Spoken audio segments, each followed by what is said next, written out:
what's up guys, I'm Juan Pablo from 100% Finance at 100%finance.com, where we're here to teach you about real estate investing, business credit, credit repair, income removal, motivation, the whole gamut. So stay tuned for the topic coming up right now.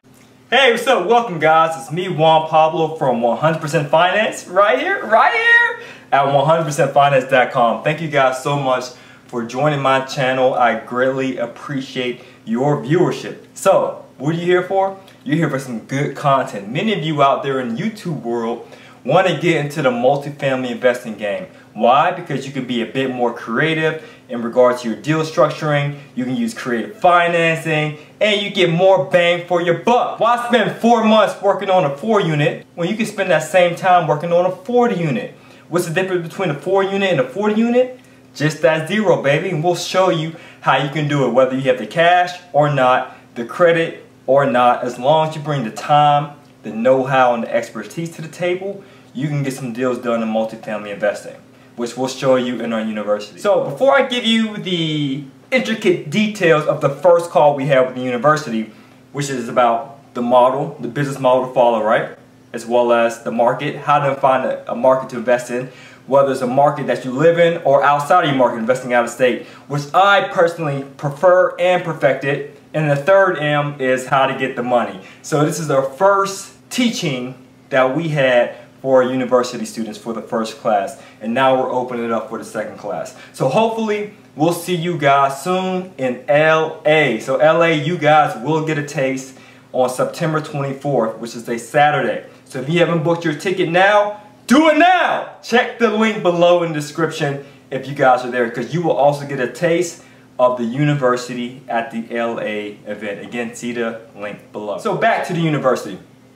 So what you're about to listen to is a recording, a detailed recording of me, Juan Pablo, I am the instructor, providing instruction on how you can get started in multifamily investing. And then I also explain in great detail the first step. Again, that's analyzing the model, knowing the business model, I should say, for multifamily investing, because not every deal is a deal, right? Just because someone says, oh, I'll give you seller finance, doesn't mean it's a deal. You still got to do the analytics, and so it's the model. The second thing is the markets. You might think, hey, Juan Pablo, it's hard for me to invest in my market because A, the price point is way too high, or B, there's no multifamily inventory in my area. There's always single family and huge 200 unit apartment complexes, what I'm not ready for. We'll show you how to invest outside your market. And the third M, which is one of my favorites, the money. How to get the money.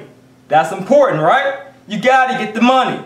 People say, oh, it takes money to make money. Well, it doesn't have to be your money, as long as you got access to someone else's. That's one of our philosophies at 100% Finance.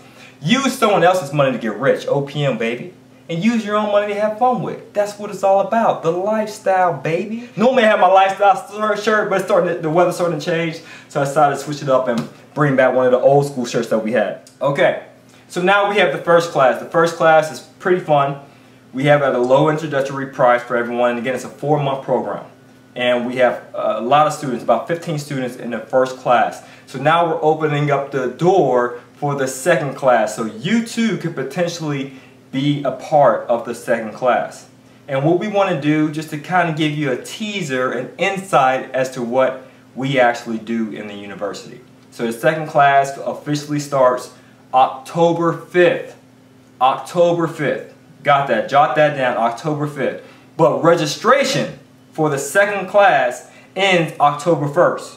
So if you don't purchase the university by October 1st, we're closing the doors. We're no longer offering it for October 5th class. So we got to make sure we have enough time to get you prepared. So you might be asking, so what else comes included in university outside of the instruction? I'm glad you asked. It's one-on-one calls. With who? With this guy, Juan Pablo. You get one-on-one, in which we have group calls as well for instruction. So if you have any questions you want to ask about your personal finances, or just questions you don't feel comfortable asking in a group setting, then by all means you can pick my brain. So we have one-on-one calls, we also have group calls, we also have online folders in which we have a plethora of other members in this folder, so that way you can network, because we have people in there who are construction workers and real estate agents. You might want to pick their brains as well. Okay, so it's a great networking aspect to the university. And we also have a closed Facebook group for networking as well as unlimited Q&A. We also do a site visit. So we're actually going to Pittsburgh, PA. So if you're going to be in Pittsburgh, Pennsylvania on October 16th, we would love to do a day with you. It's called A Day with Juan Pablo and His Properties. So that way you know that I actually practice what I preach. I have a 9-unit under contract. So you'll be able to see that 9-unit as well as my other properties. I give you the rundown of every single deal that I'm undergone, both single family and multifamily. Tell you the good, the bad, the ugly, and the numbers, and how I manage it, property management. It will be a great time. So we have site visits included and t-shirts. So you'll see the t-shirts soon, especially you guys coming to our event in LA, you'll see the shirts as well. Okay, so you're about to listen to this video, right? This video is only going to stay up on YouTube for 5 days. 5 days, why? Because it's exclusive content. This is paid content. But I'm just being generous, in a generous mood. It's a great day. So I'm willing to share some of the insights as to what you'll get in the university. So it's only open for 5 days. So if I were you, right now, I would stop this video, get a pen and pad out, and take some notes. And then once you kind of listen to it, again, it's just the first call. It's a series of calls. It was about 8 it's about 8 calls in general. Again, it's over a 4-month period. Okay, so you're not going to learn everything there is to know about multifamily investing in one call. You got it? It's a teleconference call. So make sure you take good notes and you sign up for the university right now. We give free consultation to all those who apply. One last time, after 5 days of this video airing, it'll be taken off. So for the second class, again, it starts October 5th, but registration for this university ends October 1st. We're only accepting 15 students, only 15. Why? Because that's just the number of students that I personally can manage. Because again, I'm the one who's doing the one-on-one calls as well as the group calls for the instruction. So hopefully we'll see you guys soon in LA, so you'll get a taste of the university as well on September 24th. But we'll also be in other cities. We'll be outside of LA on September 24th. We will be in Atlanta hosting an event with a panel of real estate investors on October 8th, so see the link below to register. And we'll also be in the Pittsburgh, PA market. So if you do sign up for the second class, you have an opportunity to come to our site visit as well for the first class if you can make it. If not, we'll also do another site visit for the second class. But if you want to join this other bonus site visit, you're welcome to join at no additional cost. And we'll have the day with Juan Pablo. So if you're not part of the university, but you still would like to kick it with us, so to speak, and see all the properties, we will be in Pittsburgh, PA, October 16th. So make sure you register at the links below. All right, guys, make sure you see our events page for more information and our coaching page. So I hope you enjoy this recording, take some notes, and if you feel like, you know what, it's time for me to really get started. It's time for me to really get in the game and get my knowledge up. Then by all means, apply for the university right now.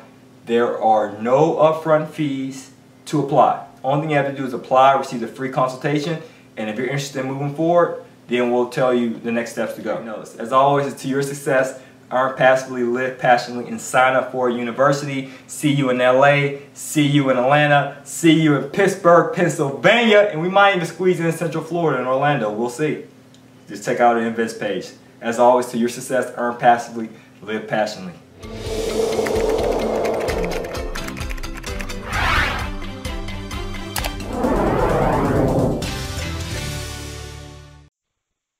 Hey, what's going on, guys? So this is Juan Pablo, and this is the university. Today's date is August 22nd, 2016. So this is our second call for the university, but our first official call in regard to content. The topic of discussion are the 3 M's. I bet you a lot of you guys want some M's in your bank account too, right? But we're going to be talking about the model, the market, and the money.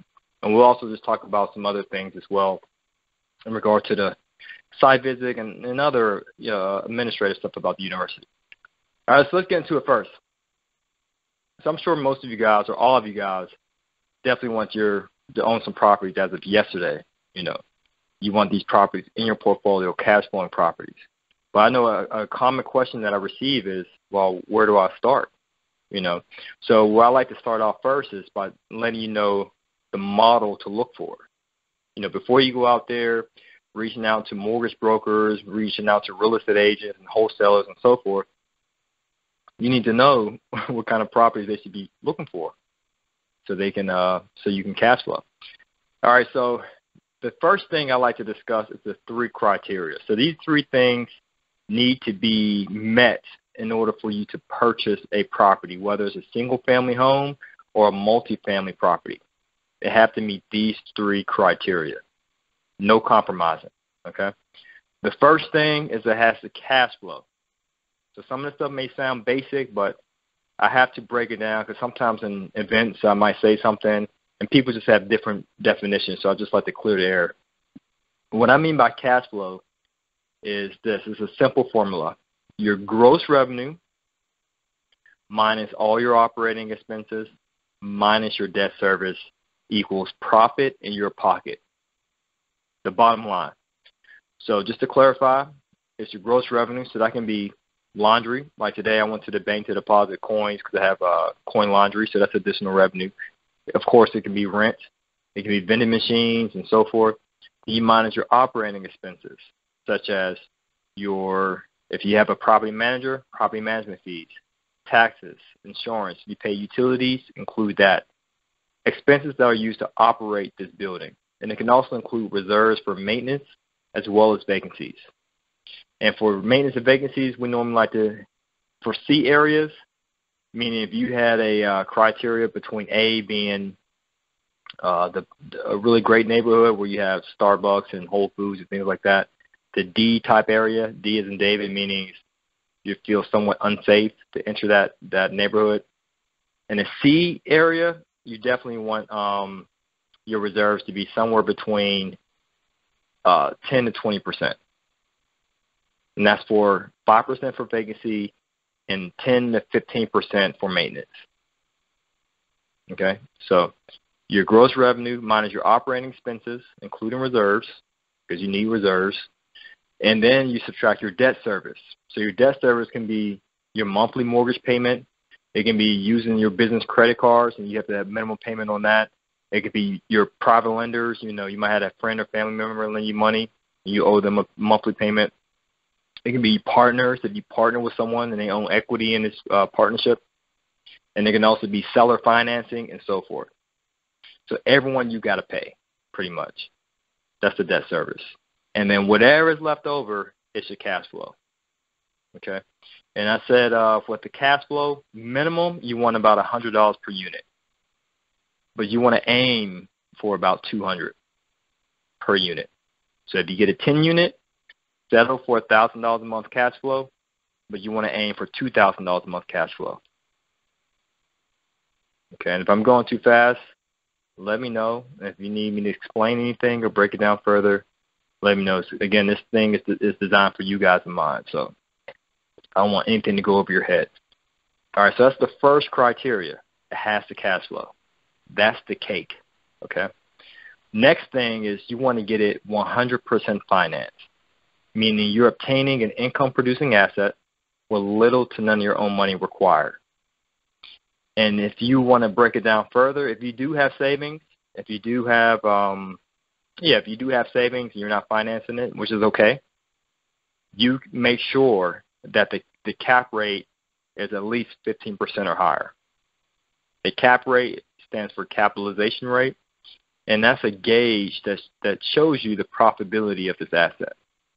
And if you're investing in the C area, which I normally invest in, the average cap rate you should aim for is about 10% or higher.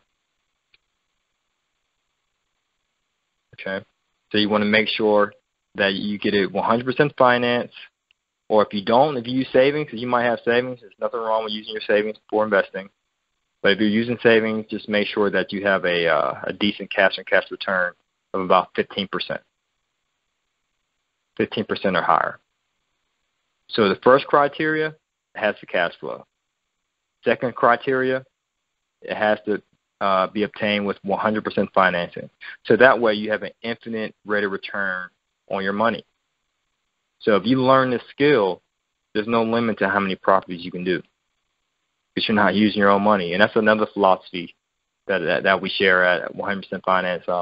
Use someone else's money to get rich, but use your own money to have fun with. like Raphael said. He said he was having fun on the beach somewhere.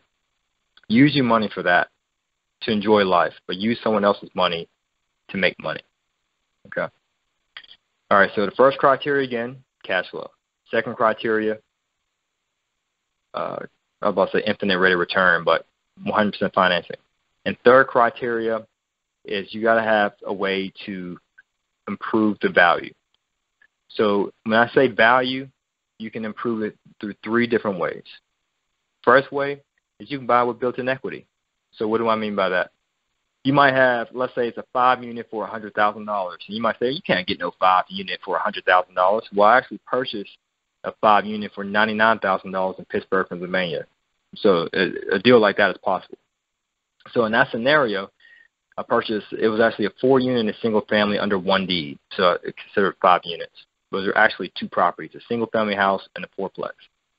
And I got it for $99,000. In that scenario, if you buy it with built-in equity, that means if it's worth $100,000, but you're buying it for $80,000, you're buying it with $20,000 built-in equity. So you want to aim to buy with built-in equity of about, if possible, 10 to 15%.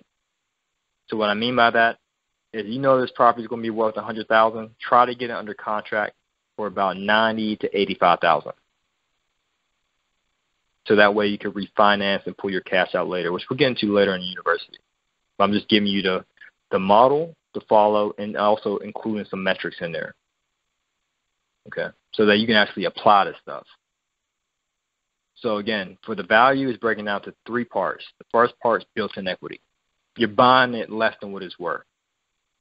The second way that you can improve the value is by forcing the appreciation, by how you manage it. And just like with any business, to make it profitable or more profitable, to improve the performance of the asset, you can do one of 2 things: decrease the expenses and or increase the revenue. So with real estate, you can, which is an asset, you can either reduce the expenses by contesting the taxes, which we'll get into later.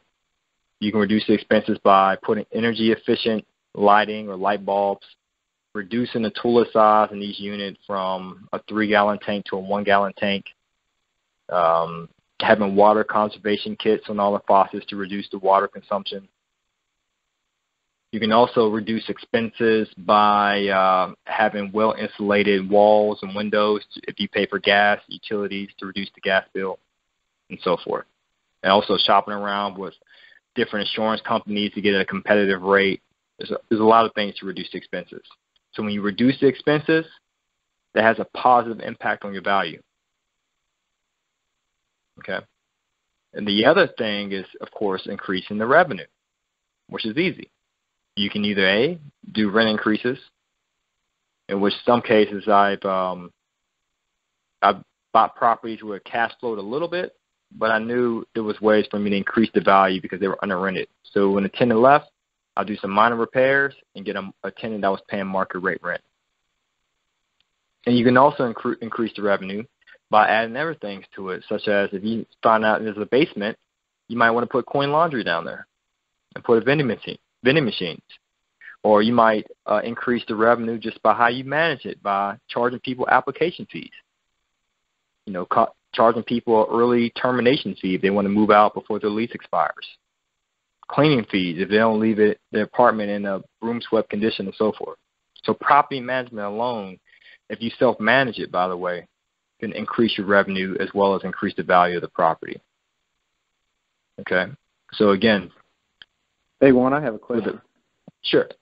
This is Devin from Indianapolis, by the way. So I know that we generally focus more on, like, yield plays in terms of, or I'm just thinking of ways you're talking about, like, increasing the revenue. But I know we focus more on yield plays, but what about using things to maybe focus more on, like, the value play? So, like, let's say, like, I've been looking at this duplex, and I'm thinking, well, what if I stay in it and just, like, slowly but surely, you know, maybe I'll update to stainless steel appliances, or, you know, just kind of fix up the, you know, the paint and make it look brand spanking new. Like, how much do you can you really go into, like, the value aspect in terms of increasing the revenue? Oh, I'll go into that. Actually, that's the third thing under the model. After I finish the criteria, I'll talk about what kind of deals you go after, yield versus value play. So I'll touch on your question once I get to that part. All right, sorry. Okay, yeah, no problem. And what I'm talking about on the calendar, I left an outline of what I'll be going over today. So you guys, if you go to the calendar, you'll see call to 3M's. You'll see everything that I'm going to be touching on. Okay, but good question, but I'll get to it in a few. All right, so back to the value. We're talking about the three criteria, and that's the third criteria is value. That's that you can either buy a property with built-in equity. Secondly, you want to find out ways that you can force the appreciation by how you manage the asset, by improving its performance, increasing revenue, decreasing expenses. And the third way under the value to improve the value of the asset is by buying it in a positive appreciating market. You know, and you can find this stuff through census data. You can go to Fact Finder.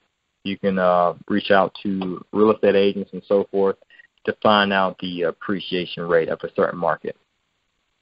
And if you want to benchmark, I say maybe 2%. You want to make sure that it has a market appreciation of about 2% per year. Okay. So that's the three criteria, just to say it one more time. You're buying it with that is make sure it's cash flowing. Second criteria, 100% finance, or just having a cash-on-cash return of 15% or higher. Third criteria is you want to be able to improve the value. And that's the value is broken down into three things: built-in equity,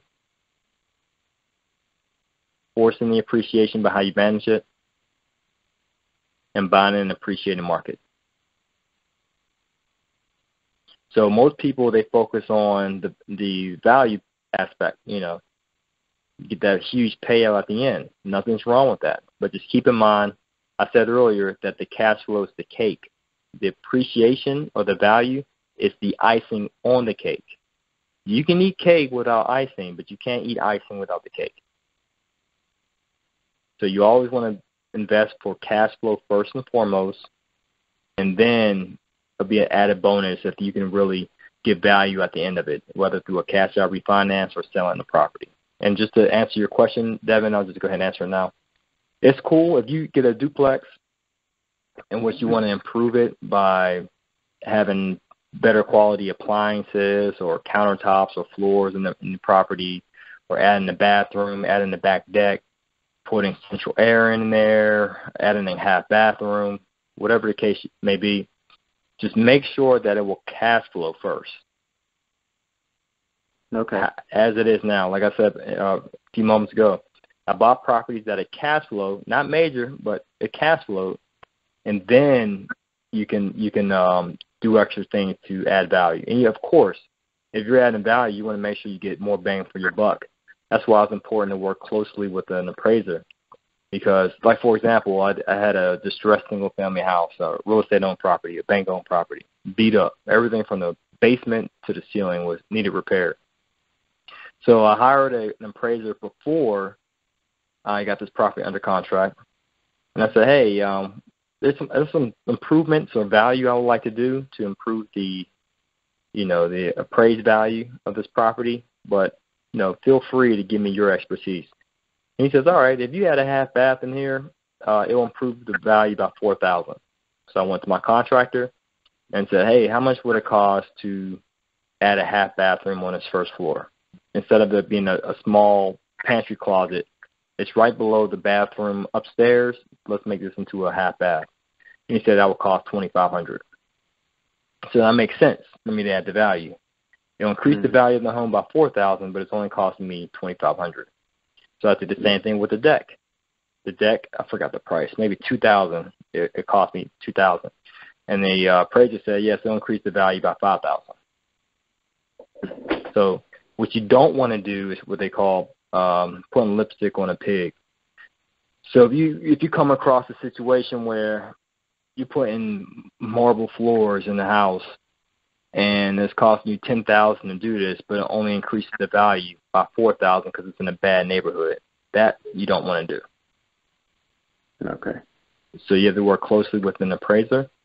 first telling you, yeah, it should increase the value by X amount, and then you want to work closely with your contractor or your plumber, or whoever it is, to give you a price on that. But you always want to make sure cash flows, number one. Okay. Okay. Cool. All right. A good question. All right. So that's the model. Okay. That's the 3 things that you want to do. And I want all you guys to focus on yield plays, which I get into in a few moments. But the next part is the multifamily financing model. So there are many ways to finance a deal. Okay. But you want to get it, like the second criteria, 100% finance. So just to break that down, normally if you're doing it the traditional route, you'll get a conventional mortgage of 80% of the mortgage. So in order for a lender to give you 80% of the mortgage, you want to make sure that this property is 100% occupied at closing. So I actually put that in my contracts. So if you're investing in small multifamilies, that's what I normally focus on, small multifamily, anywhere from a 5-unit to probably stretch it to 50, but it was normally 5 to 20 units. You definitely want to just focus on a sweet spot of just making sure you put in your contracts that it's 100% occupied. Because when it's occupied, it's perceived as less as a risk to a lender, and they'll give you the maximum funding that you need, which is 80%. If the occupancy is less, then the lender might say, hey, we can't do 80%, we can do 70%. So that's more down payment you have to bring to the table. So I put that in the lap of the seller and focus on yield plays for a reason. So that way I can get the maximum amount of funding possible from the lender. Okay, so that's why I focus on yield plays and not value plays. If it's a value play, that means that the occupancy may be low, but I can actually increase it by how I manage it. If it's a value play, then I wouldn't go to a lender, because the lender might say, hey, well, the occupancy is only at 60%. I'm not going to finance this, or I'm going to give you loan to value less than 80%. So there's other things you can do, like a master lease option, for example. And again, I have experience with that.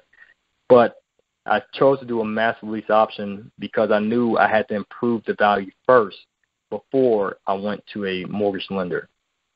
I had to make sure I get the occupancy up, change the tenant base. Someone have a question? Yeah. Yes, I have a question. This is Tashai from Philadelphia, PA. Sure. I was wondering if anybody came on an opportunity of a multifamily, whether it be a duplex or a triplex, with no occupancy. Do you pass upon the deal, seeing that one of the requirements is that it's occupied? Yes. Personally, I will pass up on it because I wanted to be 100% occupied so I can get 100% financing. And secondly, I answer it that way is for everyone's benefit. I assume everyone doesn't have much experience in multifamily. And in starting out, you want to make sure that you deal with the yield plays first. So once you gain experience, once you've established your team, you already know credible contractors, you know your mortgage lender, you know different people on your team that can help you with this deal, then you can say, okay, now I'm willing to take risks because I've already established my team. I already have a strategy for investing. I'm comfortable with this. Now I can play a bigger game. So starting out, I don't recommend anyone to do value plays because that's how you normally get burned and you say, oh, this doesn't work. You know, I'm not going to move forward with this, blah, blah, blah. I prefer everyone to focus on the value first. The yield plays first and not the value plays.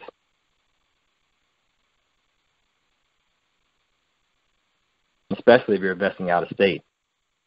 That's what I'll be talking about next is the market. So not to jump the gun, but if you're investing out of state, which, and again, I'm saying this from experience, it wasn't a multifamily, but it was a single-family house, and I was managing a full rehab out of state. And, of course, contractors, if they're privy of this knowledge that you're an out-of-state investor and you're not there on site, and if it's a value play, you need to be on site at least 3 days a week. Even though you might have a general contractor, you physically need to be there to watch your money being put to work. And some people, you know, can take advantage of that. I've been burned by contractors. You know, you lose money They just take advantage of the situation. Someone else had a question? If not, yeah, I'll continue. Go ahead. Hey, this is Earl from D.C. I was asking about the master lease option, and maybe you can bring that up later. But is that option something that you find on the MLS? No, that option is based upon you being a savvy investor. No one will say, hey, I'll give you seller financing, or hey, I'll let you buy this as a master lease option. It's the way you finesse it, so to speak. And that's why I say normally with the one-on-one calls that we have, it's important that you learn personal development skills like negotiation skills, presentation skills, salesman skills. Once you find out the motivation of the seller, and if the seller is highly motivated, in this case, it was mismanaged and the repairs weren't being done, then he'll be more willing or more likely to negotiate. So that's why it's important to know the motivation of the seller. We'll get into this, but you need to help with your real estate agent. And people might be thinking, well, why in the world would a real estate agent help you in a master lease option because there's no closing involved? I'll get into that later. All right. Yeah, you gotta be savvy and know how to talk to people about certain things.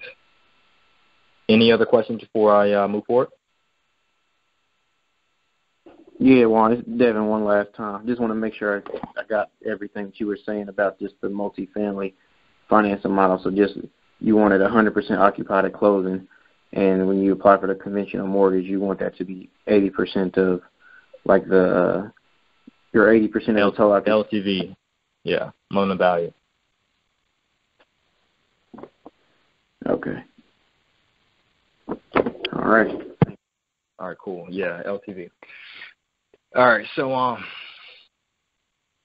okay, so back to the multifamily financing model. Okay, so the mortgage, 80%. So that leaves 20%. And again, our second criteria is, hey, we want to get this 100% finance, So you might be thinking, well, how do I get the other 20%? One way that I normally always pitch is the seller provides seller financing. So with seller financing in the mortgage world, and just to be clear, when I speak about multifamily from a mortgage perspective, it's 5 or more units. So you might think in a duplex or a 3 unit is multifamily. In the eyes of a mortgage lender, it's still considered single family. When I say multifamily, I'm talking about 5 or more units. And I prefer multifamily. That's why I say it's the fastest route, because they allow you to be a bit more creative. And they can care less about the borrower, but more about the property. With residential, again, that's 1 to 4 units. 80% of the mortgage lender's focus is on you, the borrower. Hey, let me see your bank statement. Hey, what's up with this deposit for $200? You remember, Raphael, you said that in the New York event? If you don't mind sharing that, Raphael. I'm sorry, say that again, Juan? Yeah, my bad. I should have said Raphael first. I'd be like at the same time. You be on a conference, someone's like, so what do you think, Johnson? I'm like, can you repeat your question? Yeah, so Raphael, this is what I'm saying. Remember how you said you were doing a residential mortgage and you made some deposits into your bank account? Oh, no. What happened was, yeah, Raphael from New York. I was actually buying a condo, and during the mortgage, my mom needed to borrow some money, so I took some money out. Took about $500 out, and she called me back. She said she didn't need it, so I put it back in, and that held the mortgage. Now they wanted to know why did I take the money out, and how did I get the money back in? And that just led to a whole bunch of paperwork, and I had to make a whole statement, like if I was being harassed by cops. Right, and thanks for sharing that. So that was the same frustration I had as well. That's why I wouldn't go back to single family unless I get back into flipping. But in regard to buy and hold strategy, I wouldn't go back to single family because of that. They are, again, 80% of the mortgage lender focus, or underwriting, I should say, is based upon the borrower. Hey, what's up with this deposit on his bank statements? Hey, what's up with your credit score? Hey, what's up with all these inquiries? Did you apply for new financing? I need a letter of explanation for each inquiry that you have on your credit report. All this nonsense. And 20% is on the asset, about how profitable it is. But with commercial mortgages, with multifamily, it's the exact opposite. 80% of the focus is on the property. When they want to make sure that the debt coverage ratio is in check. They want to make sure that is, like I said earlier, 80% occupied or higher. They want to see copies of the leases, making sure that the rent is verified and so forth. They care about the property and not so much about the borrower. So that will work to your benefit if you want to syndicate deals, meaning you're the entrepreneur bringing in the investors. You're structuring the deal and getting paid for it. Okay. So with multifamily, they allow seller financing, and they will allow the seller to provide 10% of the purchase price. In other words, half of the down payment. And just to give you some terms for the seller financing of what I normally pitch, I normally want the seller to hold a 10% note. So if the property was $100,000, I want the seller to hold a second mortgage. In other words, when I say note, I mean a second mortgage of 10%. And I want the seller to hold it at 5% interest rate. And people might say 5%, that's low. Normally, for seller financing, is 8, 9% to 11%. Again, it's how you present it. So I normally like to have the interest rate at 5%, amortized, meaning how long you have to pay off that total note for 10 years. So you can do it that way. That's how I have this 9-year to now that I have on a contract. But you can also do it another way. Instead of it being amortized just over 10 years, you can also negotiate to do interest-only payments. So that would reduce your debt service for the seller financing even further, which means more cash flow in your pocket. Okay. So just to give you guys a sidebar, you might be asking, well, how are you able to negotiate 5% interest rate? For most sellers, once you find out the motivation of the seller, you always want, we will get into this when we get into real estate agents, but I'll give you a sidebar now. You want to have a 3-way conversation with the real estate agent and the seller, because you want to talk to the seller directly. And your main focus is to build rapport. And sometimes the seller, when you pitch seller financing, they may have reservations. And they might say, well, why would I give you seller financing? I'm more of a risk than you are. And then I pitch it, no, I'm more of a risk than you. They're like, what do you mean? And then I tell them, because just to jump the gun, I provide the real estate agent my credit report. Is the real estate agent a lender? No. So why would I do that? Let them know that I have good credit. Then I'm able to close. And also show him copies of my bank statements and so forth. So I ask him to share that with the seller. So I tell the seller, hey, based upon my credit, I'm not going to tarnish my credit for nobody. So if worst comes to worst, I'm going to come out of pocket to pay this loan off to you, because I cannot afford to have my personal credit tarnished by this note. And then I say, and plus, Mr. Seller, you're still having some ownership of this property. You think I'm going to give away 90% of this property just because you're 10% note? Of course not. So when I pitch those two things to him, then he's thinking in his mind, oh, yeah, he's right. I'm actually winning here. I'm getting money off a property that I don't even own. And secondly, if he doesn't repay, I can get this property back. And thirdly, I can hurt this guy in regard to his personal credit. So more than likely, they'll agree to say yes. And I target a specific seller. I like to work with people who are looking to unload their inventory because they're just a tired landlord, or they're just looking to retire and move to Florida. Okay. So you want to have 10% seller financing. Next thing, in regard to the multifamily financing model, so we talked about 80% from the mortgage, 10% seller financing, and you have 10% down payment. So, of course, you can use many ways to finance that down payment. You can use savings if you have it. You can use your retirement accounts if you have it, getting a loan from your retirement account. You can also utilize business credit, which I've used. You can also utilize private money, such as lenders, friends and family members who be willing to lend you money. And I would say offer them, if they're new to investing or new to doing investments with you, a promissory note. And I have a sample promissory note on my website. If you subscribe, again, if you haven't done so in a while, you'll get the promissory note as a valuable resource, a free valuable resource. So I normally pitch a promissory note and just telling them, hey, if this property goes south, I always bring that to people's attention, just like I said with the seller, with seller financing. Hey, if things go bad, I'll make sure I cover this because I have what's called global income. I have more than one source of income. So for those of you who are employed or have businesses or other ways of earning income, let them know that. Hey, worst comes to worst, I'll pay you out of my pocket. You know? And so I will offer a promissory note with interest-only payments. So I normally will pitch, hey, I'll pay you off in 2 years or 3 years, whatever I can do with the deal, as long as the numbers work with the deal and the cash flows. Hey, I'll pay you off in 3 years, but currently I'm going to pay you interest-only payments. You might give them a nice interest rate, anywhere from 8 to 12%. And then what you want to do strategically is you always want to under-promise and over-deliver. So instead of paying them off in 3 years, pay them off in 2 years and 6 months. Instead of providing them with let's say you agreed at a 10% interest rate, give them a 12% interest rate. And just tell them, hey, man, the deal was so good that, I just felt that, I was able to pay you sooner and more amount. And then they'll tell you if they're friends about you. And they'll definitely want to look for the next deal. So I do that strategically when I work with partners. And you can do the same. So friends and family, that's private lenders.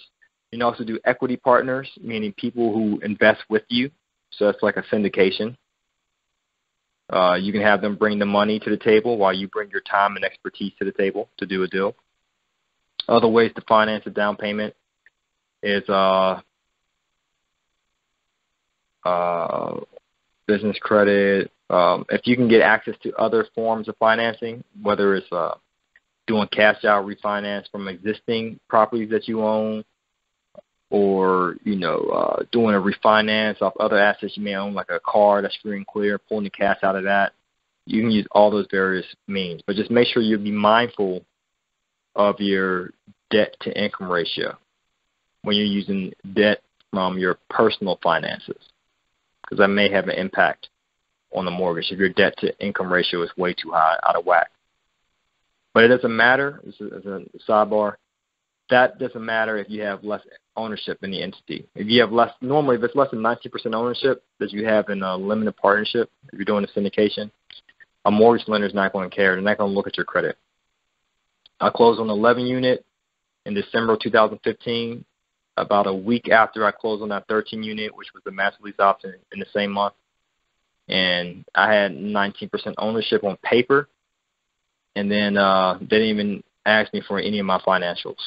Well, actually, she did. My mortgage lender, Linda, she actually did. She said, hey, I always see your tax returns, this and this. And I said, well, Linda, being that I own 19% ownership, isn't it true that you don't need to see my tax returns? And she's like, hold on, let me put you on hold. Came back, said, yeah, Wally, sorry, you were right. Yeah, I don't need that information. It's because I have my mortgage broker's license, and I knew that information. So I didn't have to provide it. Okay, so you definitely want to finance the other 10%. And if not, you can use savings. But as long as the deal makes sense. And just try not to use your personal credit cards, because they can make your debt-to-income ratio too high. Because I learned that the hard way. I tried doing a cash-out refinance on a property that I own, and the appraisal came back very well. And I got stuck because I used my credit cards on a previous deal. And then once it finally reflected on my credit report, the mortgage broker said, well, we would love to do the deal, but your debt-to-income ratio is too high. And I couldn't do the cash-out refinance. Okay. So that's pretty much the model right there. And, of course, there's other ways, creative ways, which we'll get into, but just generally, that's how you want to finance it. 80% mortgage, 10% seller financing, and 10% either from your savings or other creative ways. And you also can factor in, just one last thing, you can also factor in the seller giving you repair allowance. Like if you find out after the property inspection the repairs for $8,000, he can give you a credit for that. And of course, you want your contractor to do it for $5,000 so you can, profit that difference, as well as rent allowances. So I strategically, for every deal I close on, I try to close within the first week of the month because you will receive a credit for the rent. So if you're receiving $5,000 a month in rent payments and you close on the first, then the mortgage lender will give you a credit for that, meaning if you were supposed to bring $20,000 to the table as a down payment, you now have to bring $15,000 to the table. And plus, they'll also credit security deposits. So if you're receiving $5,000 a month in rent, and let's say the security deposits are $4,000, you also get a credit for the security deposits as well. So there's even less money you have to bring to the table. All right, someone else had a question? Yeah, it's Devin. I had a question. So sure. I know this is the model we try to use, and I imagine that every single time, I guess it won't be quote unquote perfect. So I know our goal is to try to get 10% seller financing, but however, if there's some magical reason you can't get the seller to provide 10%, do you just go with 20% down if you have it, or you just say screw it, I'm going to find another deal? Or I guess I'm trying to figure out what would be the best thing to do. I mean, it's still a property that meets all the, investing Model 3 criteria in terms of cash flow, and the value. So that's why we're looking at it. But, if you can't get that seller to put up that 10%, do you just kind of suck it up and, all right, I'll put down the 20, or do you just kind of walk away? Yeah, that's a great question. You have to be adaptable. And I would say you also have to be creative. So if the seller refuses seller financing, it's like this. I'm glad you brought that question up. It's like this.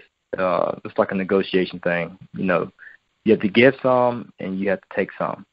So I normally like to have that conversation with the seller, okay, if you're not willing to compromise and give me the terms I want, then you're going to have to give me the price I want. So instead of me giving you that price that you want, let's say it's $100,000, I can give you $90,000. So that way I can still bring less down payment to the table. And tell them, hey, you can't have it all, man. I mean, come on. And so what do you want? Do you want the terms or do you want the purchase price? And most sellers want the purchase price. And I say, all right, well, help me out with the terms then.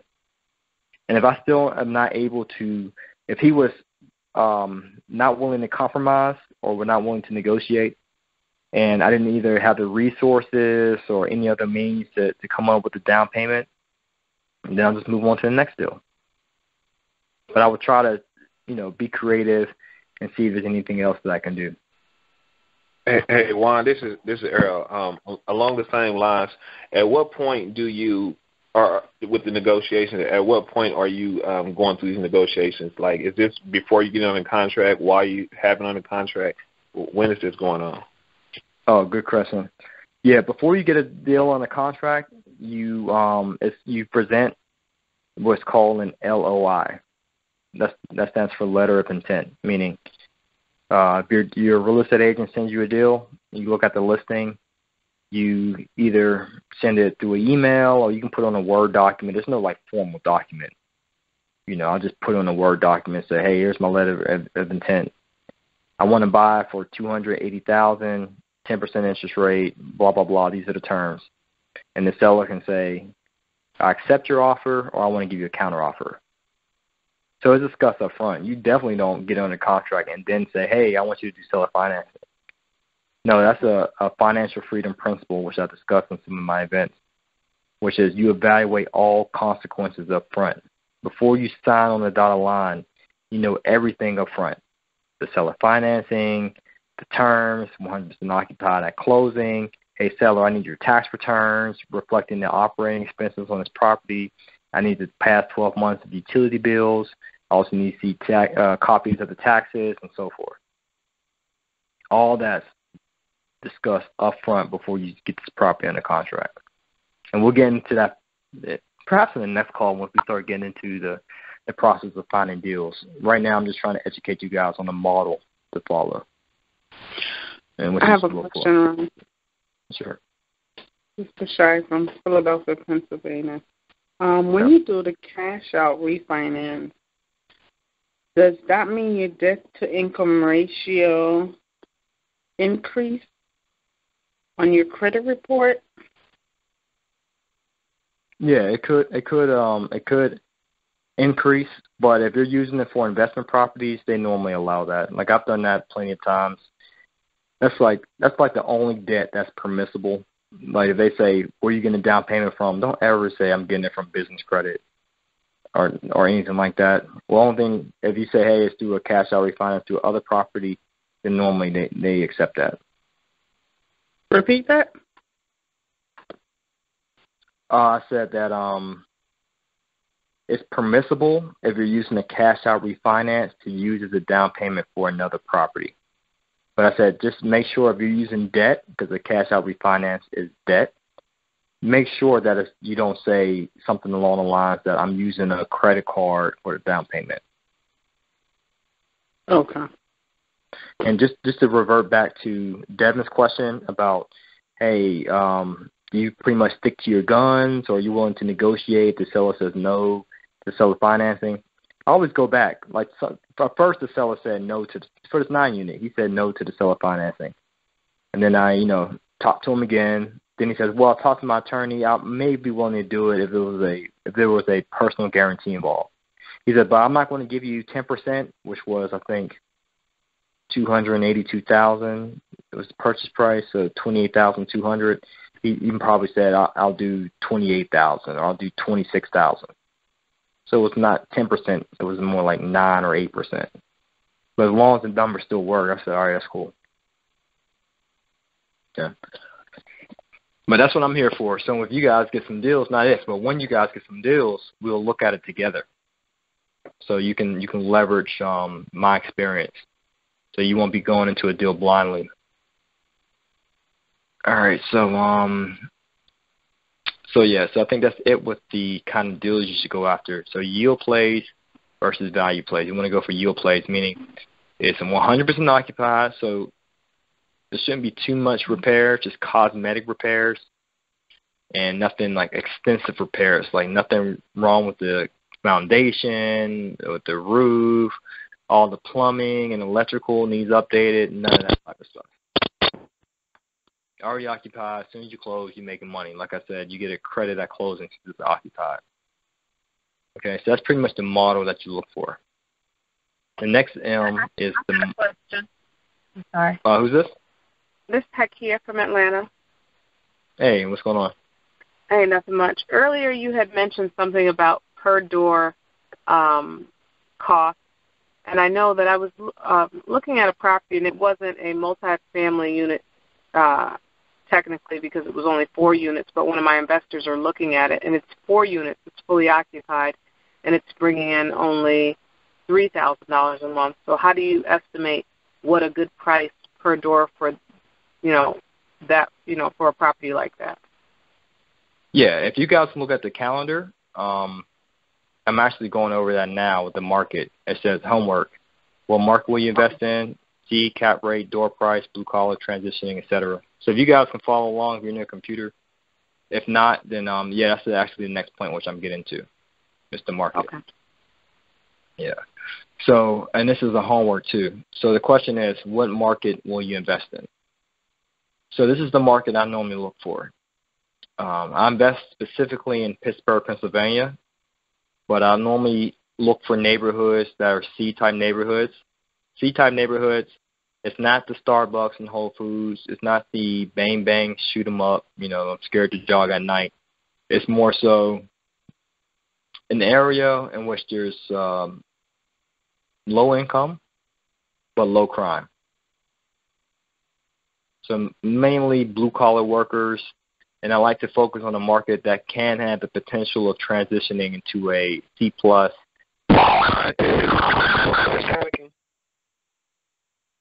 Okay, I don't know what that was, but transition to a better neighborhood. And with the door price, and we're speaking multifamily here, I tend to focus on a door price of about $25,000 to $35,000. So that's the purchase price. No, we have an echo.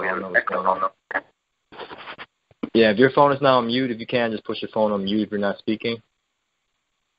All right, yeah, it went away. Yeah, I got the door price. Sorry, someone had a question? Oh, no, I was just saying I heard the echo too, so I was wondering if you could just repeat that. Okay, yeah, I think it was just someone's phone is not on mute. Yeah, so for the door price, I prefer it to be $25,000 per door to about $35,000 per door. So I mentioned earlier that I actually bought a 5-unit apartment building for $99,000. So $100,000 divided by 5 is $20,000. So that's a good price. So that's what I normally like to do. And for cash flow, I like the cash flow minimum $100 per door, or on average about $150 to $200 per door cash flow, meaning cash in my pocket.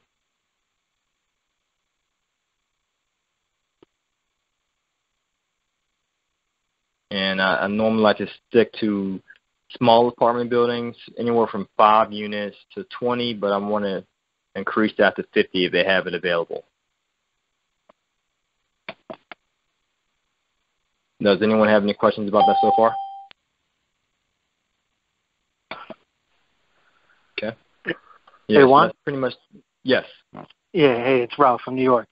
Hey. Yeah, see, the market here in New York, we're talking about C or even a D. I was checking, and the lowest cost per door is $100,000. Yeah. Yeah, that happens, bro. Again, I lived in the New York City as well, New York City area, and that's why I invested in a different market. I invested in Pittsburgh, Pennsylvania, for that very reason, just to get more bang for my buck. And just the barriers to entry were high because of the purchase price, and plus they had a lower cap rate. The New York City area may have 5%, 4%, 3% cap rates. It's a stable market, so if a recession happens, the New York market, where real estate is concerned, it will be pretty stable, as it was in these previous years when we had that recession.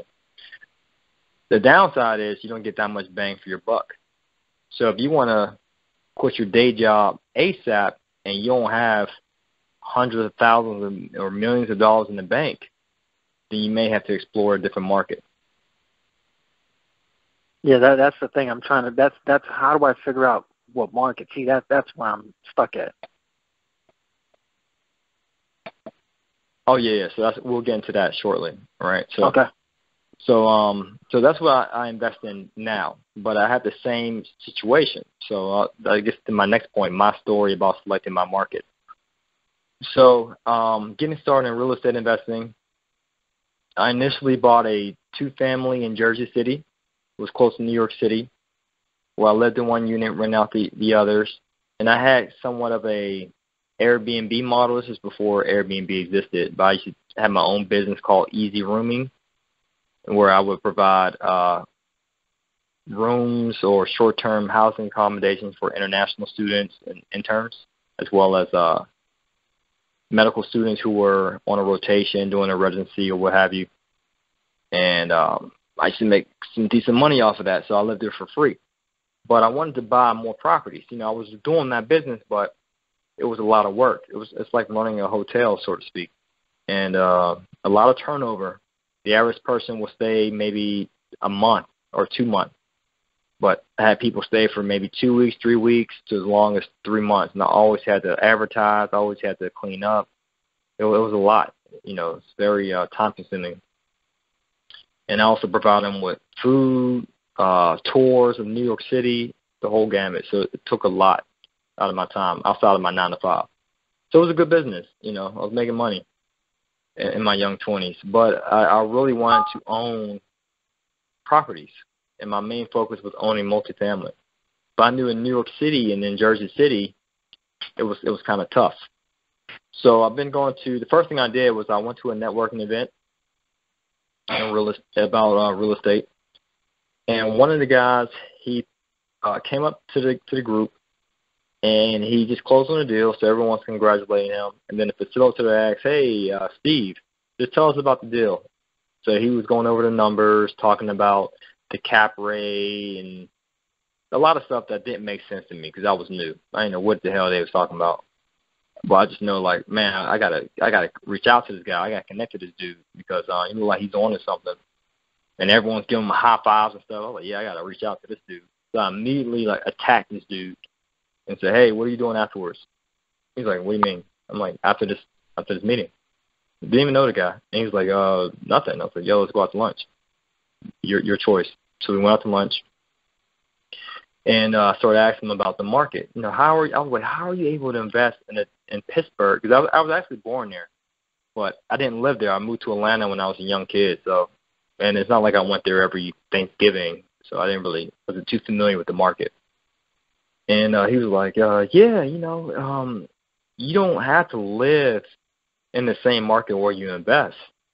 Like your goal is not to be a landlord, but an entrepreneur, a real estate investor. And that kind of opened up my mind to a lot of things. It's like the wheels of my mind start turning. I said, well, so who do you have to show up for court? Or how do you do repairs? He's like, man, you hire a property management company. You hire contractors, reputable contractors, and you screen them. I mean, in the age that we're in where you have a cell phone, you have the internet, you can run your business remotely. And so I started to ask him additional questions, and that's when he started introducing me to some people of his team. And then I would ask a wholesaler, does he know of any reputable contractor, and then if he knows of any reputable mortgage lender in that market, and so forth. And then I will also attend networking events in that market to shake hands and rub elbows with people in that market. So I will learn the market and build a team before I start investing there. So you guys can do the same thing. So with Ralph, again, I was in the New York City market, and I chose Pittsburgh, PA, and I've been investing in that market ever since. All of my holdings are in that one city, or in neighboring areas, neighboring cities. And for the people in Atlanta, I think half of the people on this call are from the Atlanta area. There's other markets that you can invest in as well. I know in Atlanta, the majority of the inventory here might be a single-family, duplex. Occasionally you might find a 4-unit, but it's mainly like single-family and large apartment complexes, like 100 units plus. So you can invest in markets a little bit further outside of Atlanta. Some markets that you might want to consider doing some research in and reaching out to people might be Columbus, Georgia. You can also check out Birmingham. You can also check out Greenville, South Carolina. You can also check out Chattanooga, Tennessee. And I think that's it that I have in mind so far, those 4 cities. And, of course, you can check out other areas like Albany, Georgia, maybe some college towns like Athens, Georgia. That's pretty much that comes to my mind. But you just want to make sure that it has that criteria where you can get a higher cap rate and the right purchase price that fits your pockets. And if not, then you can also do the same thing in Pittsburgh, Pennsylvania, if you guys are comfortable. Because we will take a site visit there. So after you take the site visit, and I show you guys all my inventory and my team as well, then you might want to consider just, copying it. Because that's another financial freedom principle, is that copying is better than innovating.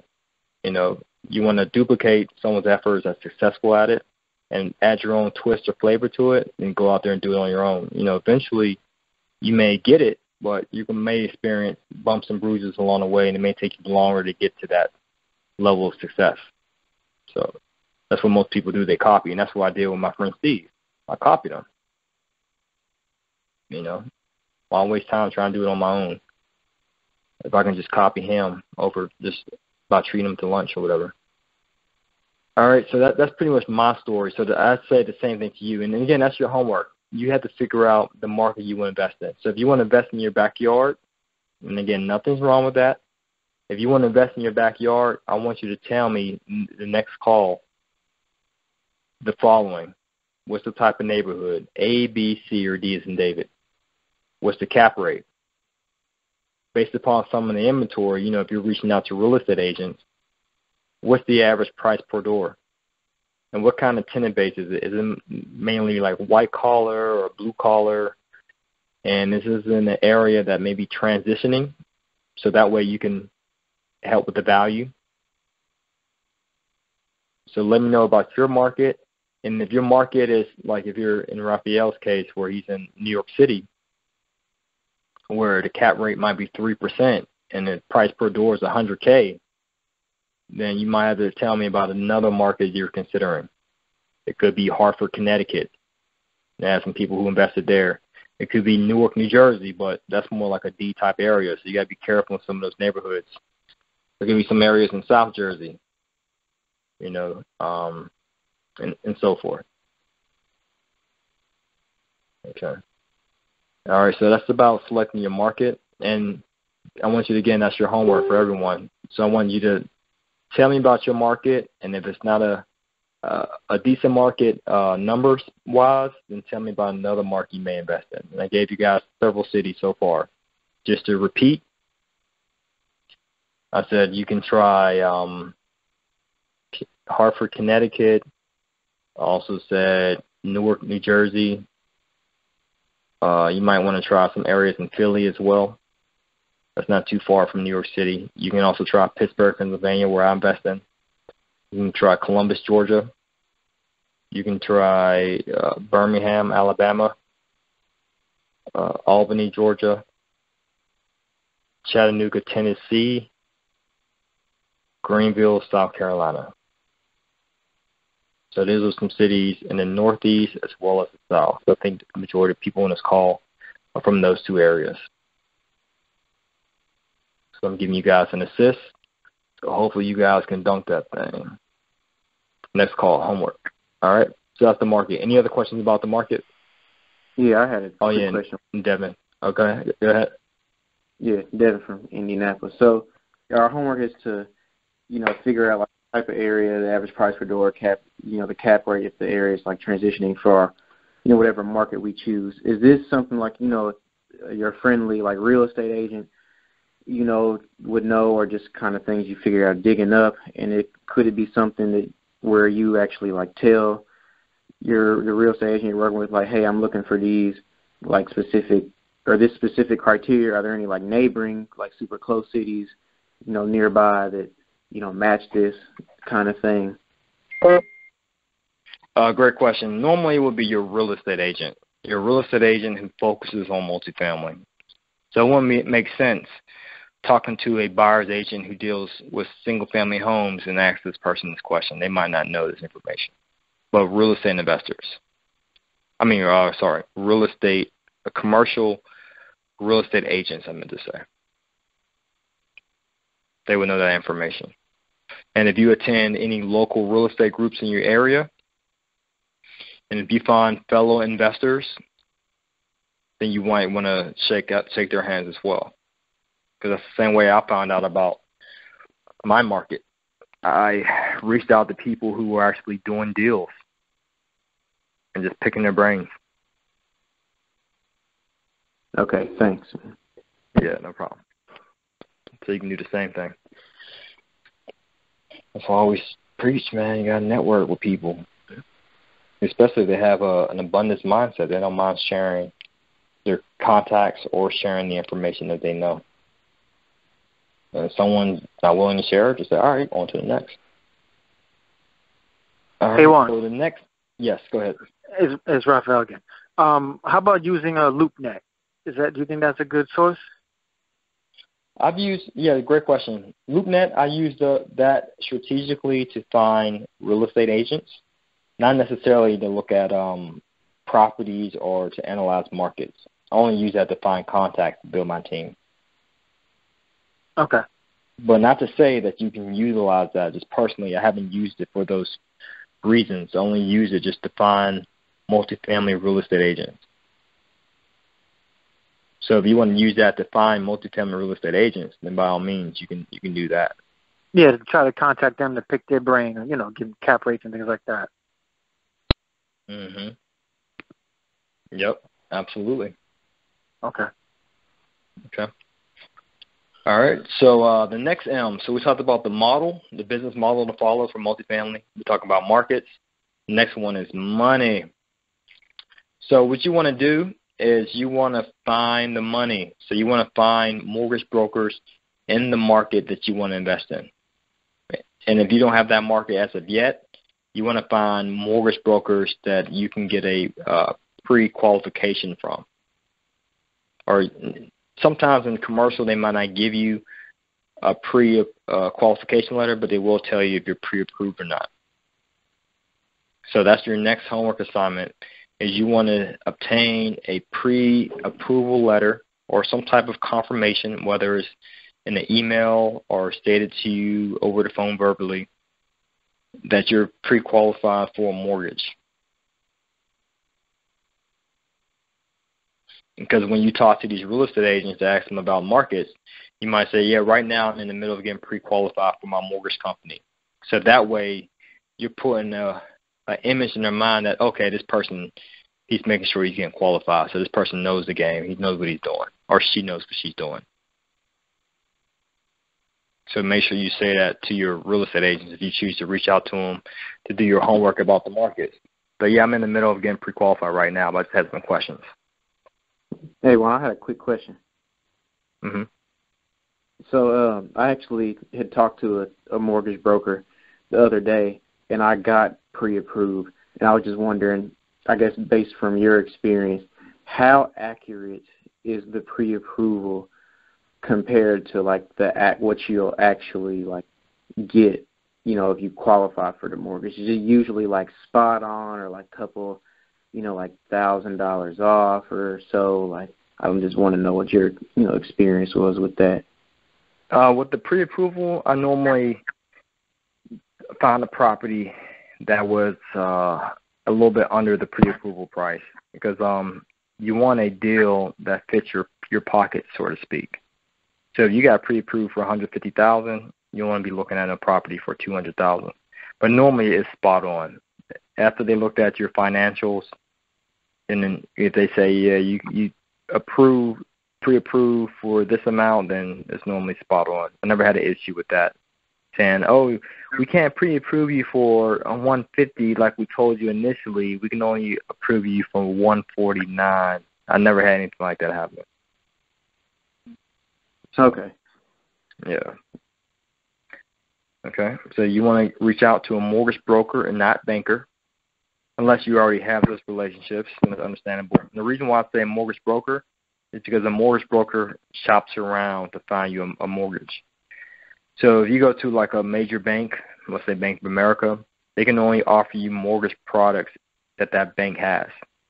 And so if you're disqualified, then some people might get discouraged and, feel like they can't get qualified. But in reality, if you were to talk to a mortgage broker, this person may say, well, yeah, Bank of America won't approve you, but I know First National Bank, this community bank down the street, if you talk to Anna, she'll hook you up.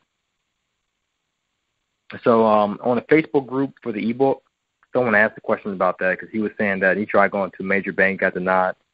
And I think I said this in the ebook, but I mentioned that, yeah, you go to major banks just for credit cards. You don't go to major banks for mortgages if you're an investor. If you want to get a mortgage, you normally talk to community banks, or you talk to a mortgage broker, a commercial mortgage broker. You talk to portfolio lenders, banks that lend money out their own pockets, and don't not necessarily have to adhere to Fannie and Freddie's guidelines.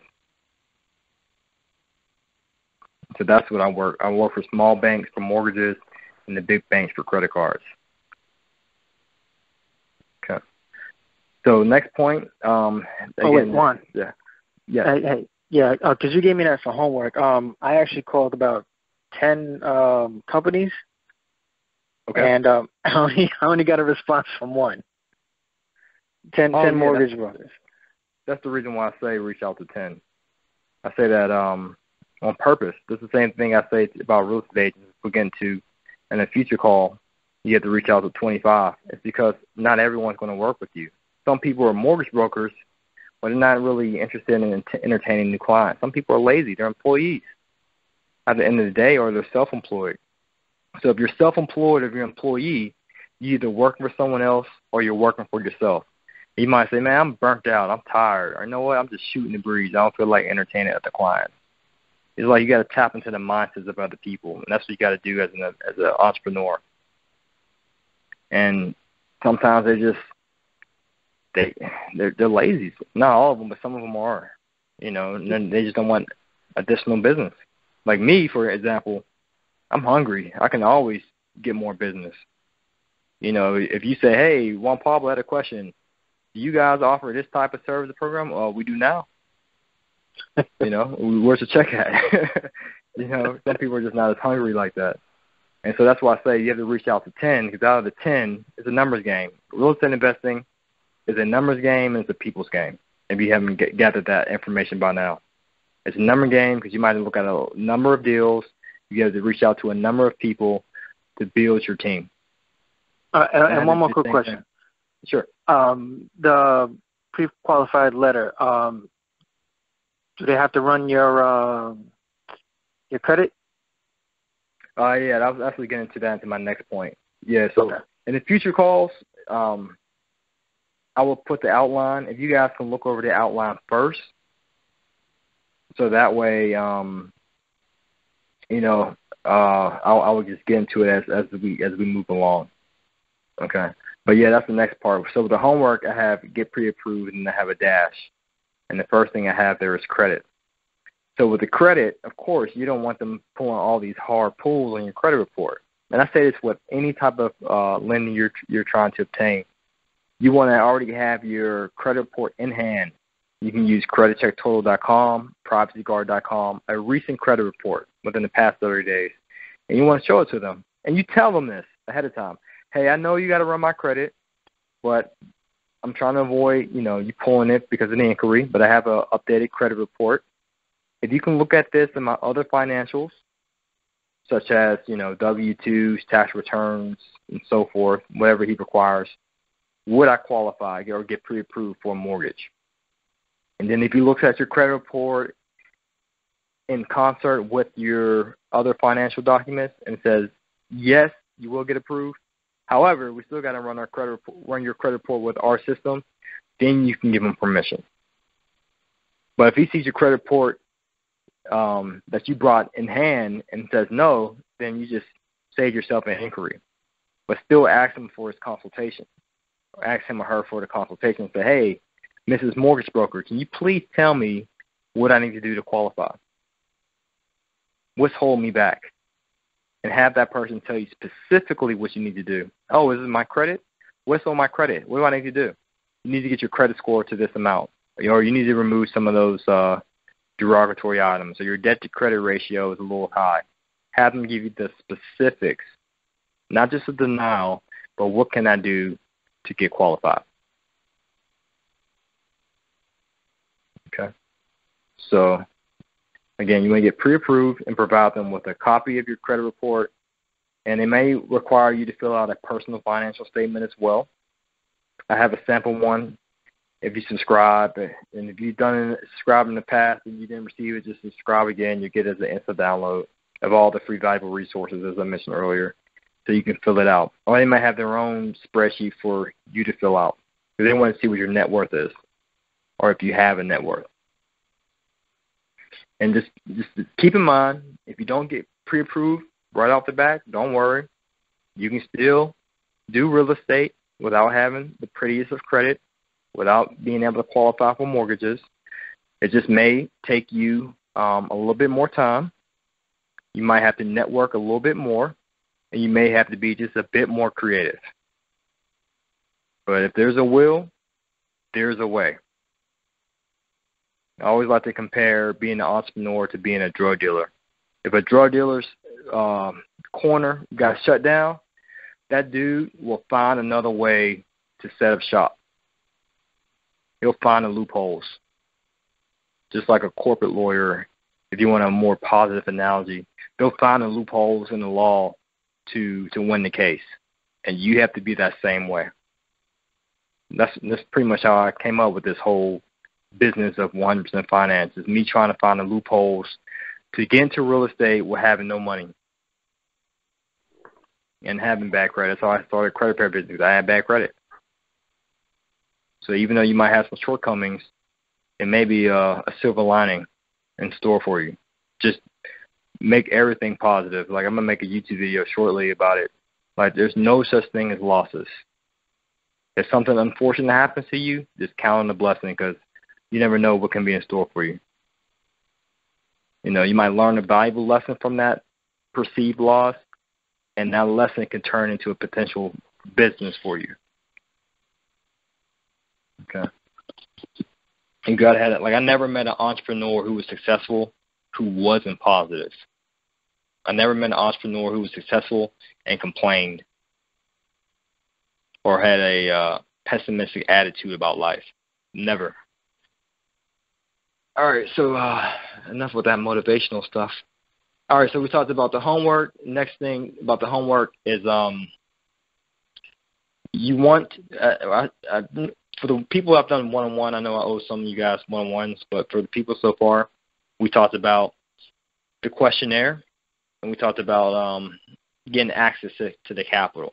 So you want to be able to have proof of funds. Because when you talk to a real estate agent, you're telling them, hey, I want to know about my market, but sorry, let me rephrase it. When you're talking to the real estate agent, you're going to say, hey, I'm in the middle of getting pre-approved, but I want to learn more about the market.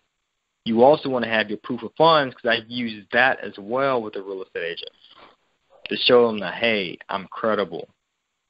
Hey, I'm not wasting your time. Hey, I'm not a tire kicker. So you want to be able to know how much cash you can bring to the table.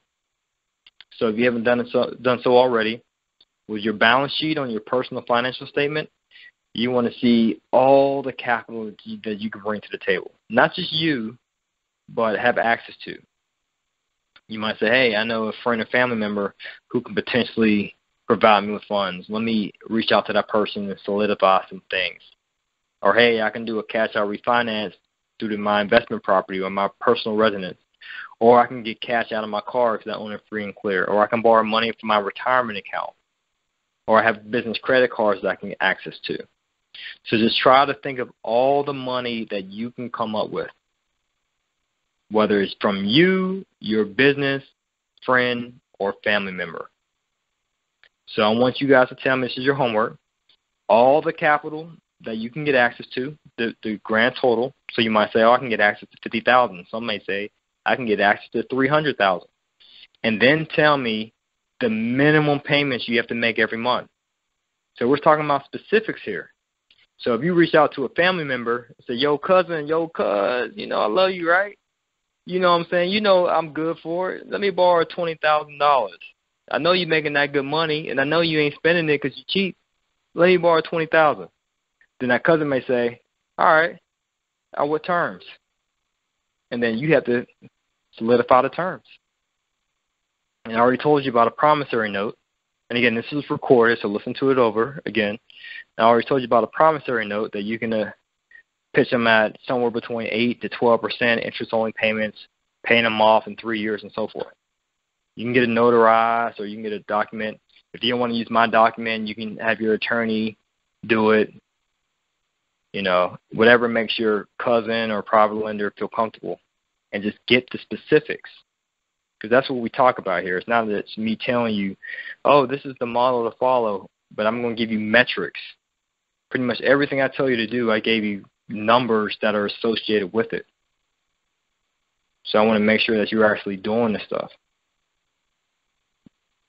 So I want you to tell me the grand total you can borrow or get access to if you're not borrowing it, as well as the minimum payment. Yes, go ahead. Yeah, it's Devin. I had a question. So from getting pre-approved for the mortgage to the proof of funds, so this is where it's kind of like I guess I see some potential issues. So like I've been approved for a mortgage, and I know eventually like everyone's going to have to get to the point where they show proof of funds. But I know in my specific situation, I'm currently still waiting on like my inquiry removal to be completed, and then I know afterwards I'll have to like, apply for the, merchant account services. And I don't know how long like that whole process, of obtaining like the merchant account and the credit card swiper takes. So I didn't know if like I'm not supposed to necessarily move forward with, the mortgage and providing all the necessary documents, because I don't necessarily have a way to like show the proof of funds yet, because I haven't, gotten the swiper. So I just didn't know if I have to like hold off with moving forward in terms of like going deeper into the process of getting, qualified for the mortgage until I actually can like prove I have proof of funds. Like I have my business credit card, but I have no way of like, and I have my business checking account, but I have no way of actually showing like, yeah, I have like $40,000 to play with, like, so.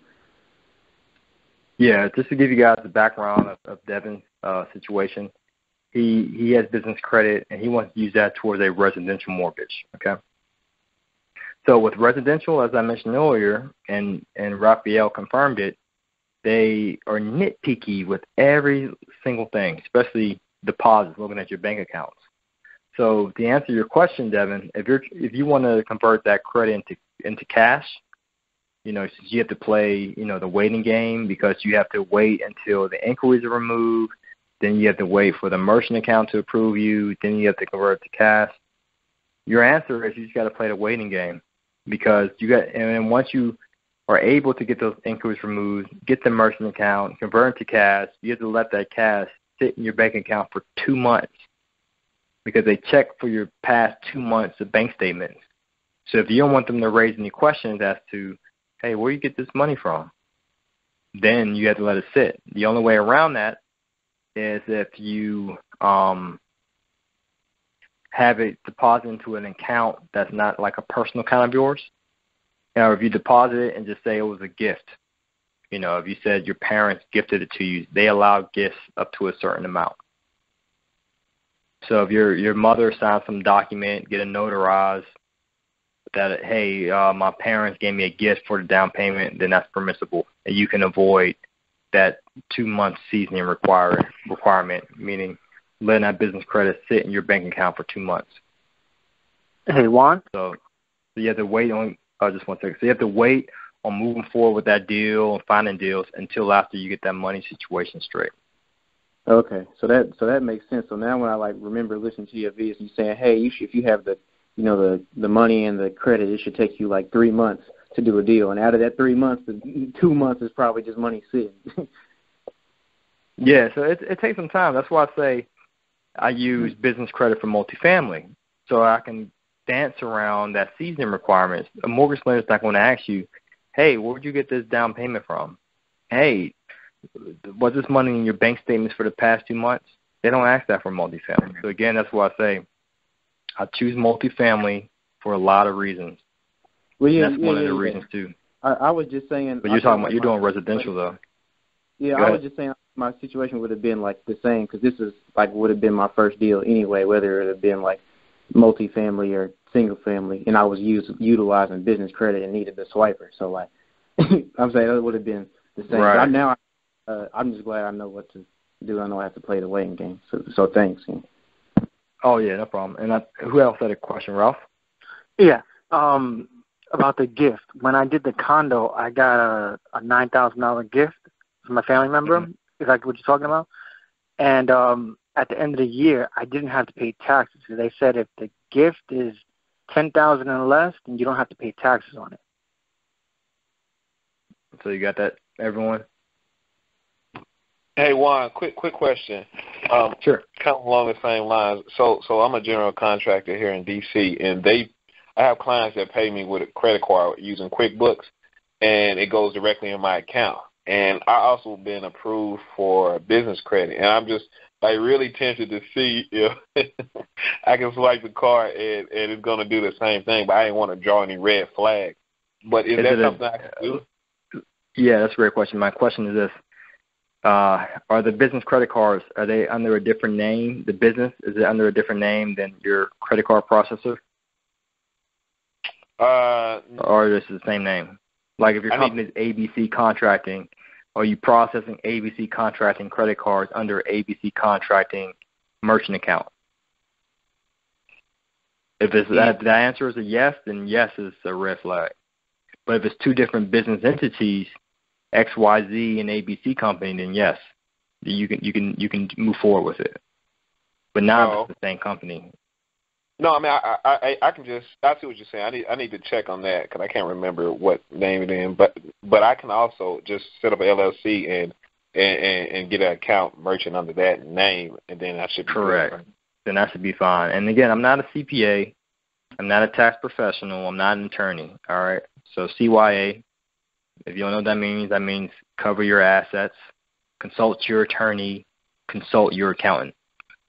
But from my experience, what I've done is I've used what I've learned with my taxes, because I have a CPA doing my taxes, that if I use one entity for the credit cards, another entity, a separate entity, and they're both sole member LLCs, by the way, but the other entity is used for the merchant account, I make a debit on one account and a credit on the other. So since I'm a sole member of the LLCs, it just washes out. It balances out, meaning I don't have to pay any taxes on that.